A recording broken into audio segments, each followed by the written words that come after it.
kàyéfì gbà kọ́ni mo wá fi hàn yín o kí ni nǹkan tó ń ṣẹlẹ̀ lórílẹ̀‐èdè yìí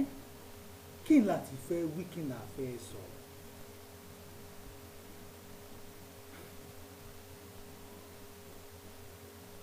nǹkan ọlọ́run ṣàánú wa gbogbo wa láàkùtì máa gbọ́ ẹ jẹ́ káfẹ́ kan lọ síbi tá a fẹ́ lọ sàn án láì ní fàkókò ṣòfò ẹ kú rí i pé ẹ kì í sábà rí mi báyìí ní yàjóyàjó ṣùgbọ́n nǹkan kan ni mo kàn sáré wá fún tòyín létí gbogbo wa la rí bí ààrẹ orílẹ̀-èdè yìí gbogbo òdèrí tó ṣe kó tó di pé ó gorí àlééfà gbogbo wa lájọ fetí ìwà gbọ́ gbogbo wa lájọ fetí ìwà gbọ́ ńgbà tí wọ́n ń ṣe kàmpéènì ètò ìpolongo ìbò bẹ́ẹ̀ lájọ wò ó nígbà tí ààrẹ Aṣíwájú Bọ́lá Ahmed Tinubu tí wọ́n búra fún lọ́wọ́ ń lu Àbújá lọ́jọ́ 29 ní oṣù karùn-ún gbogbo wa lájọ fetí ìwà gbọ́ a rí bí wọ́n ṣe fọgbọ́gbọ́n tán láwọn yọ sọ́bsidì kúrò ní ọ̀rọ̀ epo ṣé wọ́n ní bí ọba òkè tó bá pani lórí yóò fi run àyà rọ́pò rẹ̀ ni wọ́n ṣètò pallative ètò ìrọ̀rùn lẹ́yìn tí wọ́n náà fẹ́ fi fún gbogbo ọmọ orílẹ̀-èdè yìí lálàkọ́kọ́ wọ́n láwọn máa pín 88,000 naira ariwo lọ wàhálà wà ariwo lọ lóòótọ́ lẹ́gbẹ́lọ́gbà kálukú pariwo kí ni 8,000 ká nínú tó wà ń lù yìí kí ni 8,000 ràn níbi tí owó epo ti di 617 naira táwọn kan tà ní 700 650 655 káàkiri àwọn ilé epo wa lórílẹ̀‐èdè lẹ́yìn tí kálukú kan sí nǹkan tó wù sá ṣùgbọ́n a gbọ́ ní ìròyìn lẹ́nu ọjọ́ mẹ́ta pé ìjọba àpapọ̀ wọ́n ní kí gbogbo stéètì kọ̀ọ̀kan ìpínlẹ̀ ta ní lórílẹ̀‐èdè kí wọ́n fáwọn gómìnà ní 5 billion naira pé kí wọ́n pín láàrin wọn bẹ́ẹ̀ ni wọ́n fi ọkọ̀ tirẹ́là ráìsì àgbàdo àti iṣu náà fi pẹ̀lú ẹ̀ ṣùgbọ́n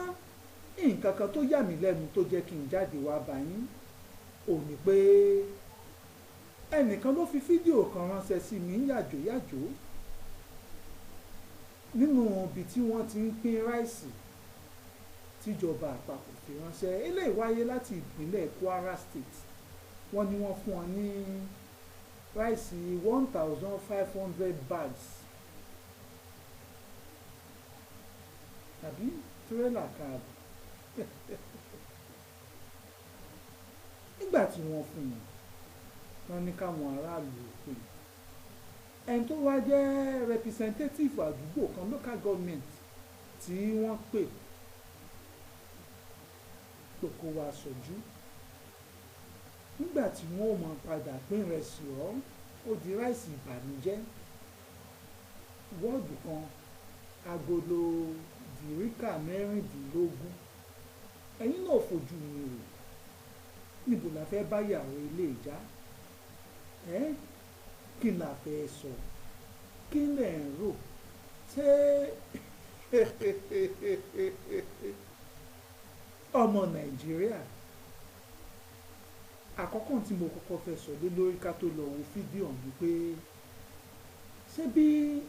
ìjọba àpapọ̀ lábẹ́ Aṣíwájú Bọ́lá Ahmed Tinubu bó ṣe ní kẹ́ ẹ pín ráìsì ọ̀hún náà lélẹ̀ nígbà tí wọ́n wá pín ráìsì àwọn èèyàn tí wọ́n wà lórí ìdúró gan-an tí wọ́n bá ní kán máa pín ráìsì ọ̀hún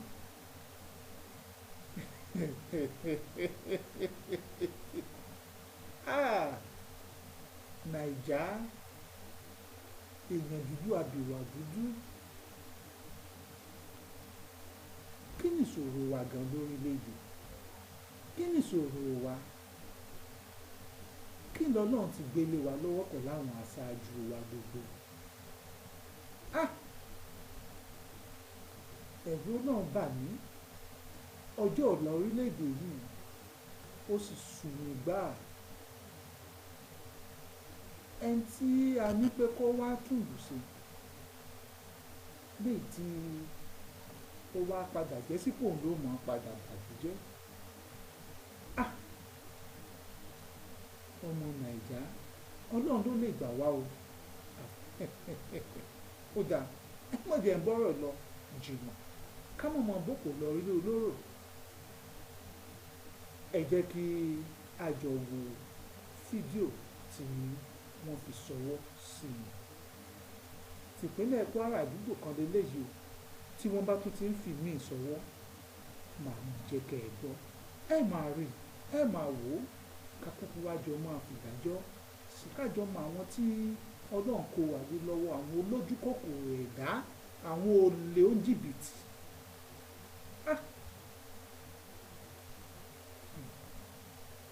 ọlọ́run kó gbà wá kó ṣàánú ẹ fi kalẹ̀ tí ẹ máa bá wa wo fídíò.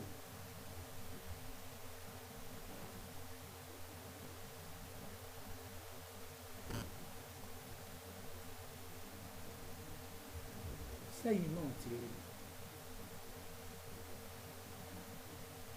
bó ṣe jẹ́ ìròyìn bẹ́ẹ̀ náà ló ṣe ń jẹ́ ìtaari la fi rìn yìí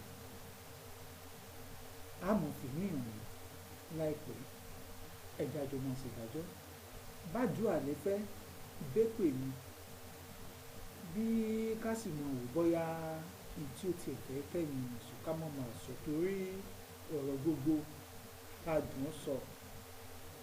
ká mọ̀ sọ pé ó ṣòro sọ lórí afẹ́fẹ́ Nàìjíríà.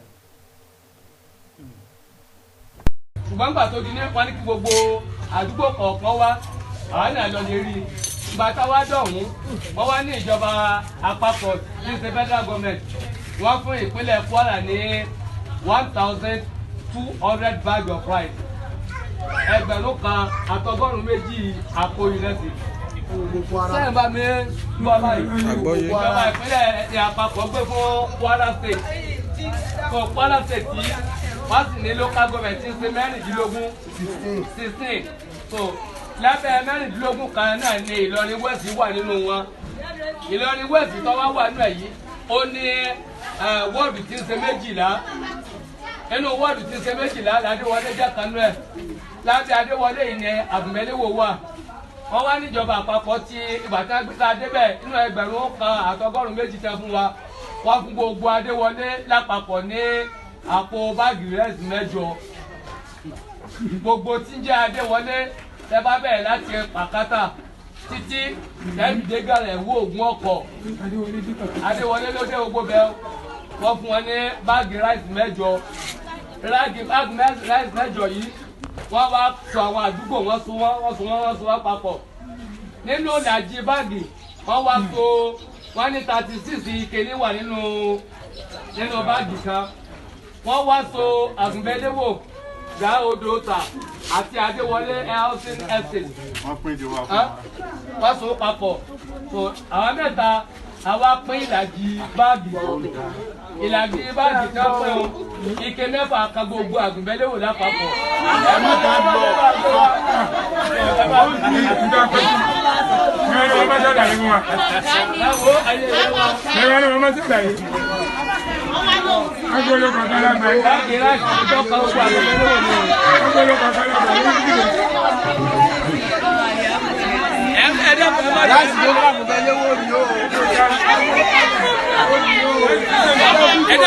Ọ̀rọ̀ yìí ṣe pàtàkì o gbogbo ẹ̀dá bá jẹ́ olóṣèlú ìdí ọgbẹ́ fún wa ní o. Ètò wa gbé fún wa tó wọ àgọ́ Àgùnbẹ́léwò nìyí o. Ẹ̀dẹ́kun ẹlòmíì tó bá wá wádìí dábàá wọ́n lè challenge wa o. Ike 9 la gbà wá sí Àgùnbẹ́léwò sani gbogbo Àgùnbẹ́léwò pín àyẹ̀wò àwọn àmọ̀tá bá ní pẹ́ lọ wà ní wá challenge wa. Ẹ̀yin ìyá wa àtàwọn tí ń bọ̀ wá káwá yóò yẹ. Bó la ṣe pín? Bó la ṣe pín? Bó la ṣe pín?